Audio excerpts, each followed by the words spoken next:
لی امری واحلل عقدۃ من لسانی یفقہوا قولی رب زدنی علما اللہم فقہنا فی الدین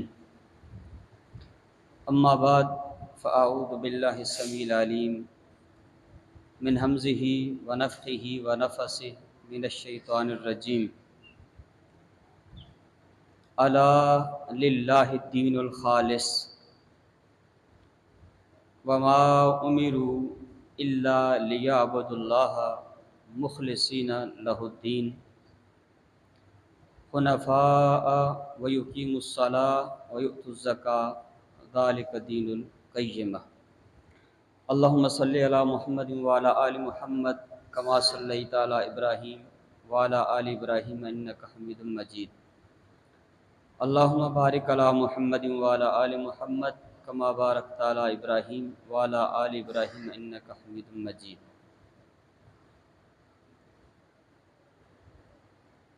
اسلام کی بنیاد 5 چیزوں پہ ہے: شہادتین، اشہد ان لا الہ الا اللہ و اشہد ان محمدًا عبدہ و رسولہ، اور نماز ہے، زکوٰۃ ہے، روزہ ہے اور حج ہے۔ شہادتین کے بعد جو دین اسلام کی اساس ہے وہ نماز ہے۔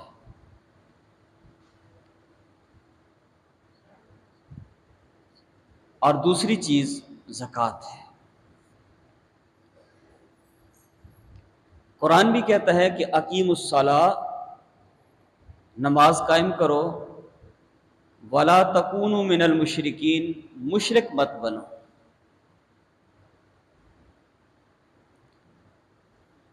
اور دوسرے مقام میں کہ وویل للمشرکین، ہلاکت ہے ان مشرکوں کے لیے الذین لا یؤتون الزکاۃ، جو زکوٰۃ نہیں دیتے۔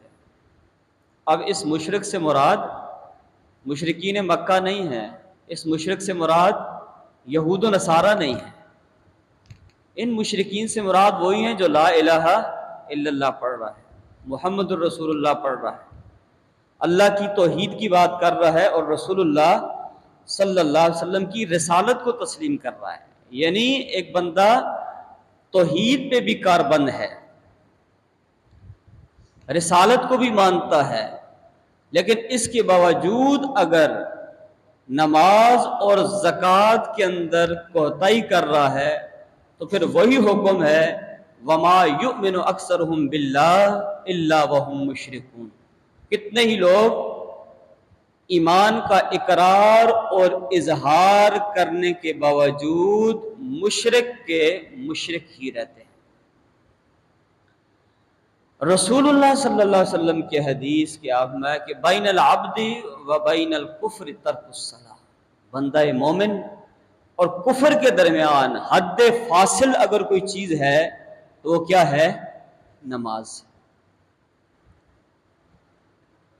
اور قرآن کریم میں سورہ الماعون میں اللہ رب العالمین کا یہ ارشاد کہ فویل للمصلین، نمازیوں کے لیے ہلاکت ہے، نمازیوں کے لیے ویل ہے، نمازیوں کے لیے بربادی ہے۔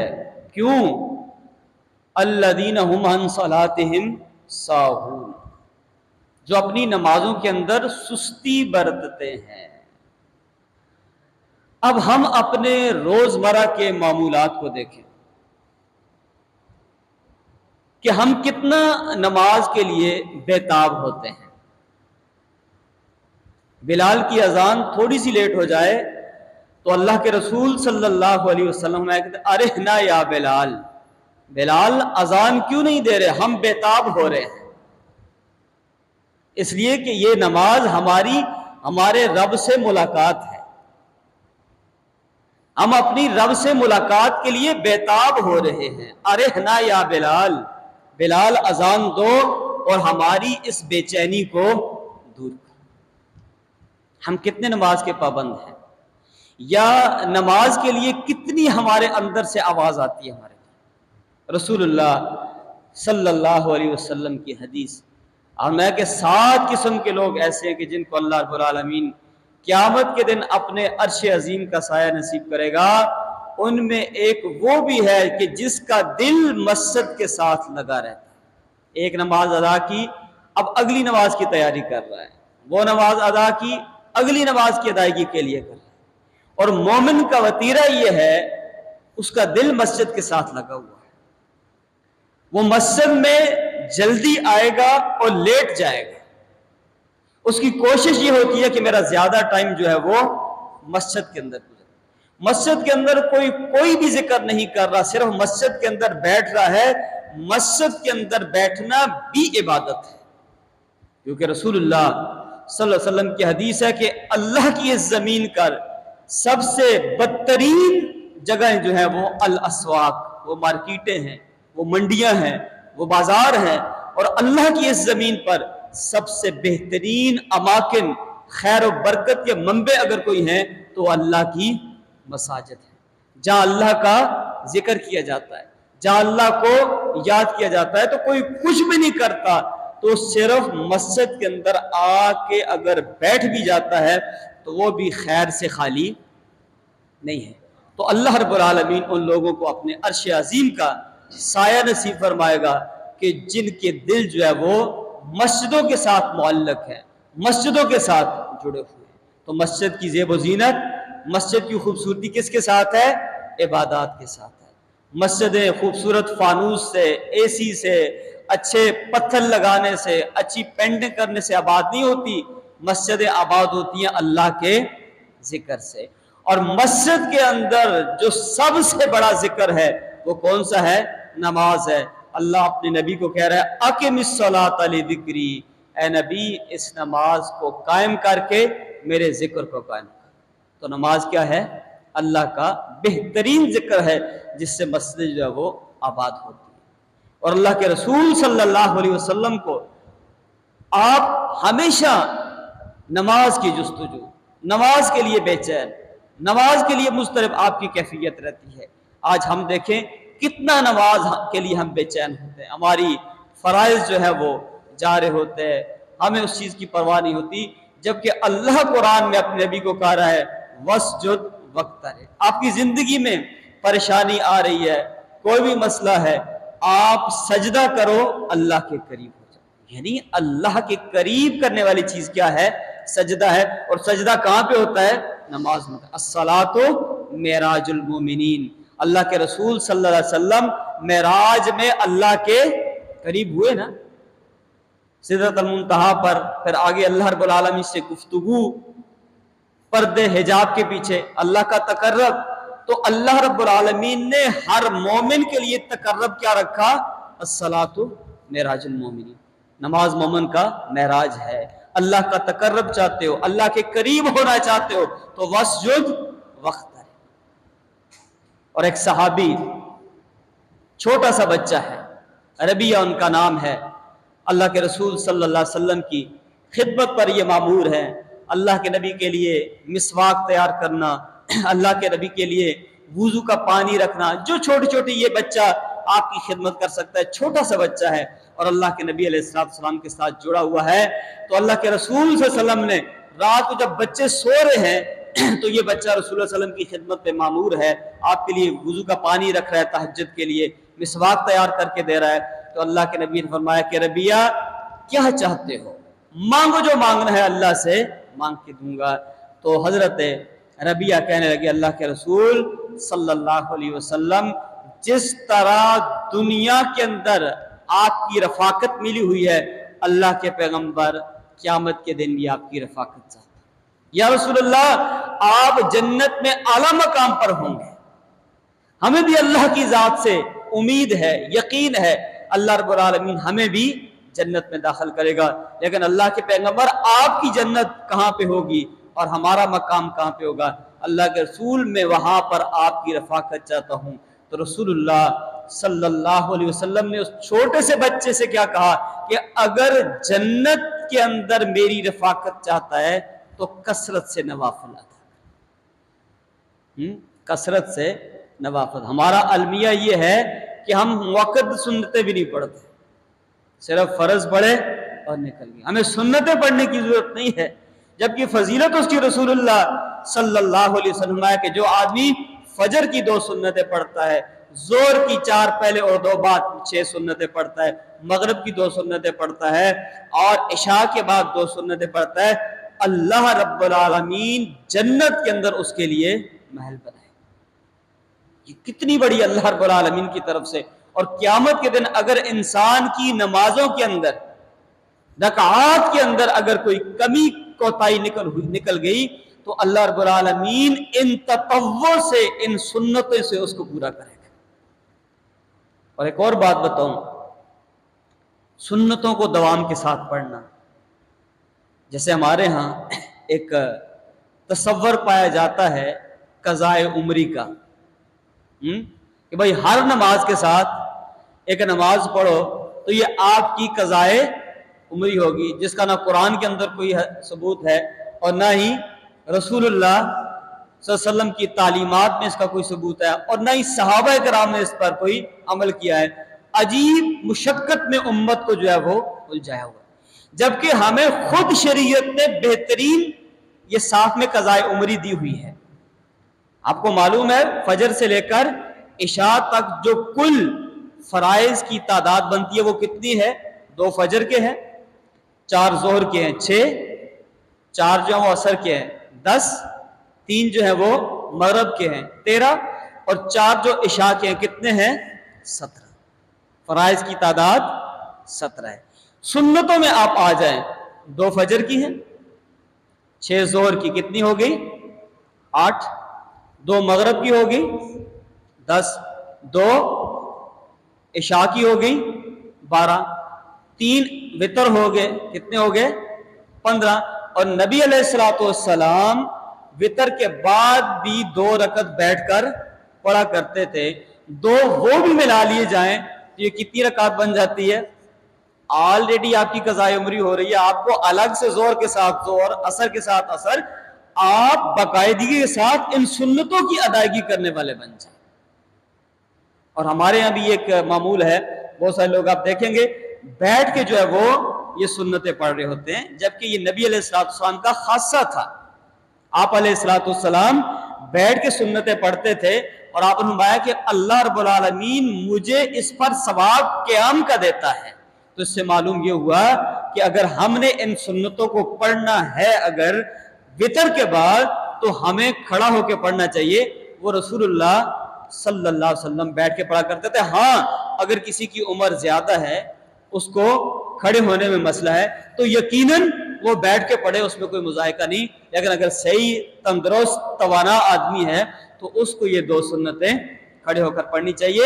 اس سے ایک مسئلہ یہ بھی معلوم ہوا کہ اگر ایک آدمی نے رات کو وتر پڑھ لیے اور رات کو اس کی آنکھ کھل گئی، تو اب وہ اگر جو ہے وہ تہجد پڑھنا چاہتا ہے تو اب وہ اس حدیث سے استدلال کرتے ہوئے تہجد بھی پڑھ سکتا ہے، کیونکہ نبی علیہ الصلوۃ والسلام نے وتر کے بعد 2 سنت پڑھے ہیں، 2 رکعت پڑھے ہیں۔ تو اس کا مطلب یہ کہ لاک نہیں ہوگی کہ اب آپ کچھ کر نہیں سکتے۔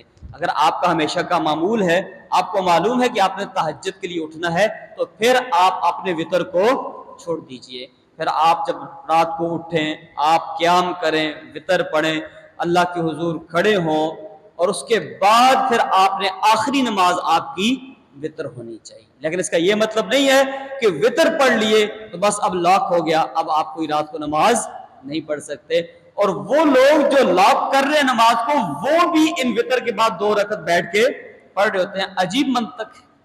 تو اس لیے نبی علیہ السلام کا وتر کے بعد 2 رکعت پڑھنا اس بات کی دلیل ہے کہ اس کے بعد بھی عبادت جو ہے وہ کی جا سکتی ہے، نماز پڑھی جا سکتی ہے، رکعت پڑھی جا سکتی ہے۔ تو اللہ کے رسول صلی اللہ علیہ وسلم کو یہ بتایا جا رہا ہے کہ وسجد وقتر، اور بڑی مشہور حدیث ہے کہ قیامت کے دن جب اللہ سبحانہ و تعالیٰ کی طرف سے تمام لوگ میدان معاشر میں کھڑے ہیں اور ابھی حساب و کتاب شروع نہیں ہوا، لوگ حضرت آدم سے بات کریں گے، حضرت نوح سے بات کریں گے، حضرت ابراہیم سے، حضرت موسیٰ سے اور حضرت عیسیٰ علیہ السلام سے بات کریں گے کہ آپ اللہ رب العالمین سے کہو کہ اللہ رب العالمین حساب و کتاب کا معاملہ شروع کرے، اس لیے کہ یہ پسینے کی کیفیت اس قدر خطرناک ہے کہ اس وقت سورج سر کے اوپر ہے، انسان بے لباس ہے، پاؤں میں جوتا نہیں ہے، یہ کروڑوں ہاں جو میل ہم سے دور ہے سورج، اس کی تپش ہم برداشت نہیں کر سکتے جب یہ میل کی مسافت پہ آ جائے گا۔ اب اس حدیث کو بیان کرنے کے بعد صحابی بیان کرتا ہے کہ مجھے معلوم نہیں ہے اس میل سے مراد رسول اللہ کی کیا تھی۔ ایک تو کلومیٹر والا میل ہوتا ہے اور ایک وہ سلائی جس سے ہم آنکھ میں سرما لگاتے ہیں، اس کو بھی میل کہا جاتا ہے ہمارے ہاں۔ اب اللہ کے نبی کی مراد یہ سلائی میل ہے یا اللہ کے نبی کی مراد یہ کلومیٹر؟ اگر کلومیٹر والا میل بھی ہو تو ایک میل کی مسافت کیا ہے، کیسا عالم ہوگا؟ تو اس وقت لوگ چاہیں گے کہ حساب و کتاب شروع ہو، یہ پسینے کی حالت ہم سے گوارا برداشت نہیں ہو، تو سب انبیاء اللہ سے بات کرنے سے منع کر دیں گے کہ ہم اللہ سے بات نہیں کر سکتے۔ رسول اللہ کے پاس لوگ آئیں گے اور رسول اللہ صلی اللہ علیہ وسلم اللہ کے عرش کے سامنے سجدہ ریز ہو جائے، وسجد وقترب۔ اللہ کے نبی نے اللہ کا تقرب حاصل کرنے کے لیے کس چیز کو اختیار کیا؟ سجدہ کو۔ اور اس دن کیفیت یہ ہے کہ ان ربی قد غضب اليوم غضبا لم یغضب قبلہ ولن یغضب بعدہ۔ سب انبیاء کہہ رہے ہیں کہ آج پروردگار اس قدر غصے میں ہے، اللہ نہ اس سے پہلے کبھی اتنے غصے میں تھا اور اس کے بعد اللہ نہ کبھی اتنے غصے میں ہوگا۔ تو رسول اللہ نے اللہ کے غضب اور غصہ کو دور کرنے کے لیے کس چیز کا سہارا لیا؟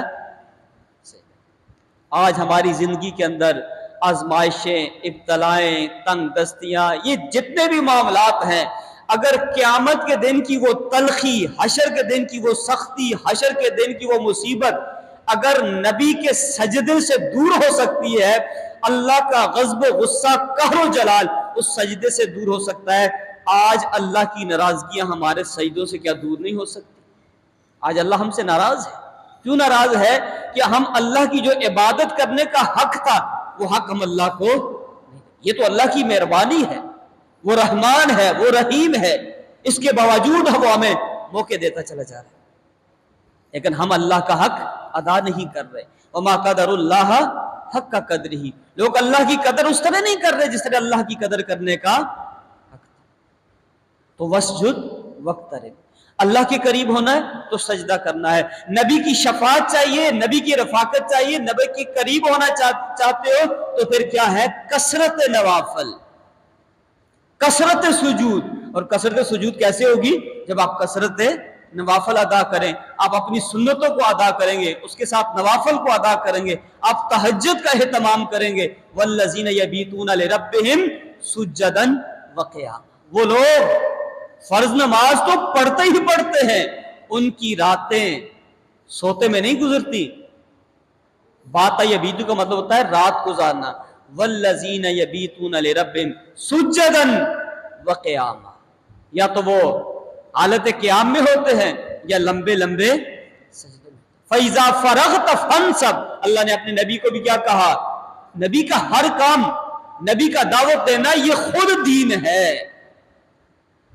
اے نبی صلی اللہ علیہ وسلم، وحی کا بوجھ بھی آپ نے برداشت کرنا ہے، دعوت بھی آپ نے لوگوں کو دینی ہے، لوگ آپ کے ساتھ ملنے کے لیے آئیں گے، ان کو بھی آپ نے وقت دینا ہے، ان کے مسائل کو بھی آپ نے حل کرنا ہے، لیکن ان تمام چیزوں سے فارغ ہونے کے بعد فَإِذَا فَرَغْتَ فَانْصَبْ، نصب کہتے ہیں نا، بدھ کو نصب کرنا، بدھ کو ایسے نصب کیا جاتا ہے مضبوطی کے ساتھ تاکہ وہ اپنی جگہ سے ہلے نہ۔ تو یعنی آپ نے بھی یہ سارے دعوتی کام کرنے کے بعد ایسے چلتے چلتے عبادت نہیں کرنی، بلکہ فنصب، ایسے اللہ کے سامنے آپ نے کھڑے ہو جانا ہے جیسے آپ زمین کے اندر گڑے ہوئے ہیں۔ لمبا قیام، نبی علیہ السلام کی قیام آپ دیکھیے۔ عبداللہ بن عباس رضی اللہ تعالیٰ عنہ بیان فرماتے ہیں کہ رسول اللہ صلی اللہ علیہ وسلم رات کو اٹھے قیام کے لیے، اور میں بھی رسول اللہ صلی اللہ علیہ وسلم کے گھر میں تھا، کیونکہ رسول اللہ کی بیوی سیدہ میمونہ میری خالہ تھی، اور میرے رات خالہ کے گھر میں گزاری. اللہ کے نبی تہجد کے لیے اٹھے, میں بھی اٹھا اور میں بھی نبی علیہ السلام کے بائیں طرف آ کے کھڑا ہو گیا. نبی علیہ السلام مجھے پکڑ کے اپنے دائیں طرف کھڑا کیا اور نبی علیہ السلام نے قیام شروع کیا. سورہ فاتحہ پڑھی اور آپ نے سورہ بقرہ پڑھی. سورہ بقرہ کے اختتام پر میں سمجھا کہ اب اللہ کے رسول صلی اللہ علیہ وسلم رکوع میں جائیں گے. پھر اس کے بعد اللہ کے رسول نے سورہ آل عمران نہیں پڑھی بلکہ سورہ النساء پڑھی. سورہ النساء ختم ہوئی, میں سمجھا کہ شاید اب اللہ کے نبی رکوع میں جائیں گے. پھر اللہ کے نبی واپس سورہ آل عمران, سورہ بقرہ, سورہ النساء, سورہ آل عمران. تو سورہ النساء چھٹے پارے میں جا کے ختم ہوتی ہے.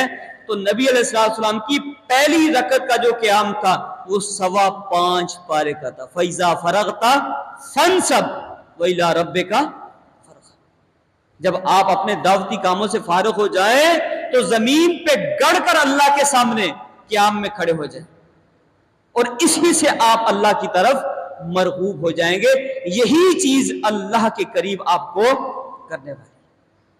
تو رات کی عبادت فرض نماز کے ساتھ ساتھ اللہ کے رسول صلی اللہ علیہ وسلم کہ یہ ہمیشہ سے بڑے لوگوں کی سنت رہی ہے, اور اللہ کے نبی علیہ السلام کے اوپر یہ نماز فرض تھی. اور اس دنیا کے اندر بھی اگر آپ کسی بڑے ٹارگٹ کو لینا چاہتے ہو, کوئی بڑا کام کرنا چاہتے ہو, تو آپ نے کب اٹھنا ہے؟ تہجد کے وقت. ان ناشئۃ اللیل ہی اشد وطئا واقوم قیلا ان لک فی النہار سبحا طویلا. نبی دن میں آپ کو بڑے کام ہوتے ہیں, رات کو اٹھا کرو اللہ سے بات منوانے کے لیے اور اپنا مدعا اللہ کے سامنے رکھنے کے لیے. اس سے بہترین وقت کوئی نہیں. آپ دنیا کی تاریخ دیکھ لیں, دنیا کی تاریخ دیکھ لیں.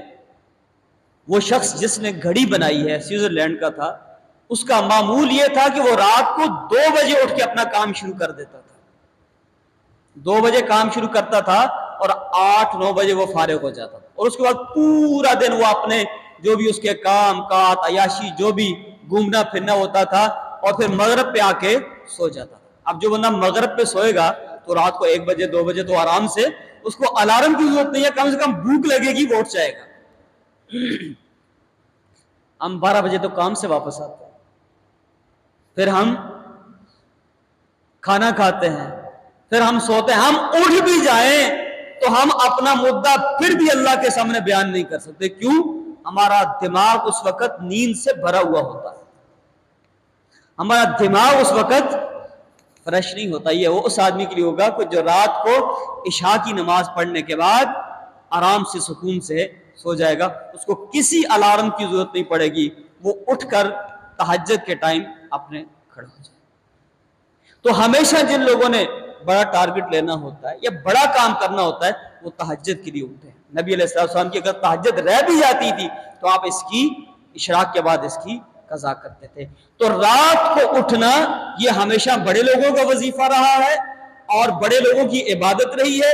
رسول اللہ صلی اللہ علیہ وسلم نے اپنے لیے اس کو فرض کیا ہوا تھا, اور بالخصوص جو لوگ دین کا کام کرنے والے ہیں, دین کے ساتھ جڑے ہوئے ہیں, وہ اس نماز کو اپنے اوپر لازم, اور حفاظ کے لیے یقیناً یہ نماز جو ہے وہ فرض کا درجہ رکھتی ہے. وہ حافظ ہی کیسا جو قیام کے لیے نہ اٹھے, وہ حافظ ہی کیسا جو منزل اٹھ کے جو ہے وہ دن کو پارا پڑھنے کے بجائے رات کو قیام میں پارا نہ پڑے, 2 ہی رکعت پڑھ لے. اور اللہ کے رسول صلی اللہ علیہ وسلم کی حدیث ہے کہ جس نے 2 رکعت بھی پڑھ لی اس کا شمار غافلین میں نہیں ہوگا بلکہ قائمین میں ہوگا. الصابرین والصادقین والقانتین والمنفقین والمستغفرین بالاسحار. یہ خرچ کرنے والے, قناعت کرنے والے, صدقہ و خیرات کرنے والے اور رات کو اٹھنے والے. کانوا قلیلا من اللیل ما یہجعون وبالاسحار هم یستغفرون. یہ رات کو اٹھ کر اللہ سے استغفار کرتے ہیں. تتجافا جنوبهم عن المضاجع يدعون ربهم خوفا وطمعا. ان کو گرم بچھونوں پر, بیڈ پر نیند, راحت, سکون اور چین حاصل نہیں ہوتا. ان کو کیسے چین ملتا ہے؟ اللہ کے حضور کھڑے ہو کر. الذین یذکرون اللہ قیاما وقعودا وعلی جنوبہم ویتفکرون فی خلق السماوات والارض ربنا ما خلقت ھذا باطلا سبحانک فقنا. ادا بننا ہے۔ یہ وہ آخری آیات ہیں سورہ آل عمران کی جو اللہ کے رسول صلی اللہ علیہ وسلم جب تہجد کے لیے کھڑے ہوتے تھے ان آیات کی تلاوت، ان آیات کے اندر اللہ رب العالمین کی ڈھیروں نشانیاں، تخلیق کا مقصد، انسان کی تخلیق کا مقصد، ذکر الہی کی اہمیت، اللہ کے سامنے قیام کا، جہاد کے تعال فی سبیل اللہ، صبر کی تلقین، اللہ کے ساتھ جڑ کے رہنا، تعلق بنانا، تمام ان چیزوں کی وضاحت اس کے اندر بیان فرمائی گئی ہے۔ اللہ کے نبی اپنے بستر پر بیٹھے بیٹھے ان آیات کو، ان فی خلق السماوات سے لے کر آخری آیت یا ایھا الذین آمنوا اصبروا وصابروا ورابطوا واتقوا اللہ لعلکم تفلحون، اپنے بستر پر ہی ان آیات کو پڑھ کر پھر اس کے بعد اللہ کے رسول صلی اللہ علیہ وسلم تہجد کے لیے کھڑے ہوا کرتے۔ تو اللہ کے ساتھ تعلق جو ہے وہ کس سے ملے گا؟ اس نماز سے ملے گا، اور یہ نماز ہے جو آپ کی علامت ہے مسلمان ہونے کی۔ قرآن کہتا ہے فَإِن تَابُوا وَأَقَامُوا الصَّلَاةَ وَآتَوُا الزَّكَاةَ، یہ مشرکین مکہ اگر نماز قائم کرنے والے بن جائیں، زکوٰۃ دینے والے بن جائیں، فَإِخْوَانُكُمْ فِي الدِّينِ، اب یہ تمہارے بھائی ہیں۔ جو نماز پڑھنے والا ہے وہ ہمارا بھائی ہے، جو زکوٰۃ دینے والا ہے وہ ہمارا بھائی ہے۔ یہ نماز کی ادائیگی کرنے والے بن جائیں، قائم کرنے والے بن جائیں، زکوٰۃ دینے والے جائیں بھائی، فَخَلُّوا سَبِيلَهُمْ، اب ان کے راستے چھوڑ دو۔ تو یہ نیشنلٹی ہمیں اسلام دے رہا ہے۔ تو اللہ کے ذکر سے مسجدیں آباد ہوتی ہیں، تو اللہ کا سب سے بڑا ذکر جو ہے وہ کیا ہے؟ نماز ہے۔ وہ رحمت للعالمین پیغمبر صلی اللہ علیہ وسلم آتے ہیں کہ میرا دل کرتا ہے کہ میں مسجد میں اپنے مصلی پر امامت کے لیے کسی شخص کو کھڑا کر دوں، اور خود اپنے ساتھ نوجوانوں کی ایک جماعت لوں اور ان لوگوں کے گھروں کو جلا دوں جو مسجد میں نماز پڑھنے کے لیے۔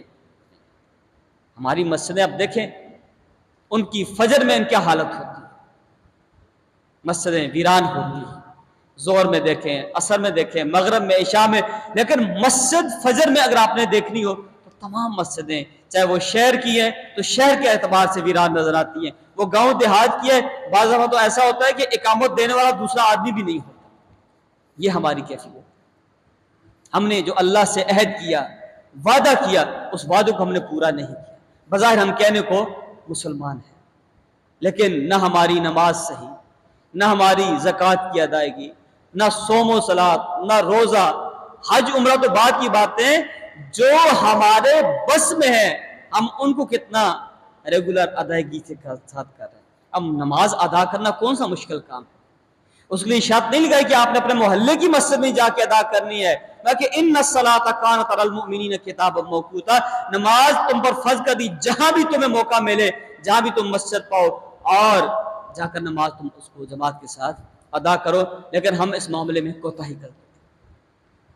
کیسے ہمارے معاملات درست ہوں گے جب نماز ہماری درست نہیں ہے، نماز ہماری مکمل نہیں ہے، حفاظت نماز نہیں ہے، اگر نماز پڑھ رہے ہیں اس کے خشوع خضوع نہیں ہے، فویل للمصلین، نمازیوں کے لیے ہلاکت ہے، وبشر المخبتین، عجز و انکساری کرنے والوں کے لیے خوشخبری ہے۔ عجز و انکساری کون کرتے ہیں؟ الذین هم فی صلاتہم خاشعون، جو اپنی نمازوں کے اندر خشوع و خضوع کرتے ہیں، والذین هم عن اللغو معرضون، جو ہر طرح کی لغویات سے اپنے آپ کو بچاتے ہیں۔ تو نماز آپ کو مومن بناتی ہے، اور جب انسان مومن بن جاتا ہے تو لیس المؤمن بالطعان ولا اللعان ولا الفاحش ولا البذی، میں کہ مومن کبھی لان تان کرنے والا نہیں ہوتا، تانے دینے والا نہیں ہوتا۔ ویل لکل ہمزۃ لمزہ، ہلاکت ہے اس آدمی کے لیے جو لان تان کرتا ہے، دوسروں کے حماز کے پیچھے، عیب تلاش کرنے کے پیچھے لگا رہتا ہے۔ ہم نمازیں پڑھنے کے باوجود ہماری یہ چیزیں چل رہی ہیں۔ لیس المؤمن بالطعان، مومن تانا دینے والا نہیں ہوتا، ولا اللعان، لان کرنے والا نہیں ہوتا، ولا الفاحش، بے حیا نہیں ہوتا، ولا البذی، اور فضول بولنے والا نہیں ہوتا۔ لیکن یہ کس کی نماز ہے؟ یہ مومنین کی نماز ہے۔ وہ مومن جو اللہ کے ہاں کامیاب ہو گئے اور جو اپنی زبان کی حفاظت کرتے ہیں اور ہر طرح کی لغویات سے اپنے آپ کو محفوظ رکھتے ہیں۔ تو اللہ رب العالمین سے دعا ہے اللہ ہمیں اپنی نمازوں کی حفاظت کرنے کی توفیق عطا فرمائے، ہماری نمازیں اللہ کے ہاں قبول ہو جائے۔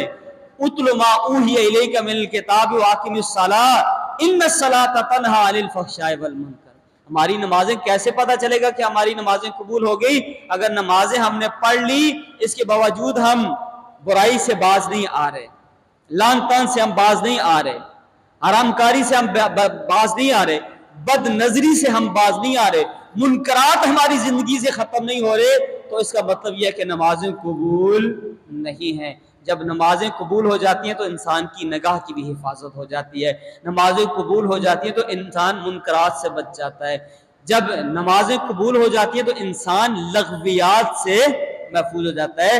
تو ہم نے اپنی نماز کو روٹین والی نمازیں نہیں بنانا، بلکہ ہم نے اپنی نمازوں کو وہ نمازیں بنانا ہے جو اللہ کے ہاں قبول ہو جائیں اور ہماری اخروی کامیابی کا ذریعہ بنے۔ اللہ رب العالمین سے دعا ہے کہ اللہ رب العالمین ہمیں خشوع اور خضوع عطا فرمائے، فویل للمصلین سے اللہ ہمیں بچائے، وبشر المخبتین جن کے لیے اللہ رب العالمین نے بشارت سنائی ہے، اللہ رب العالمین ان لوگوں میں ہمیں شامل فرمائے۔ سبحان ربک رب العزت عما یصفون وسلام علی المرسلین والحمد للہ رب العالمین۔ سبحانک اللہم وبحمدک، اشہد ان لا الہ الا انت، استغفرک واتوب الیک۔ والسلام علیکم ورحمۃ اللہ وبرکاتہ۔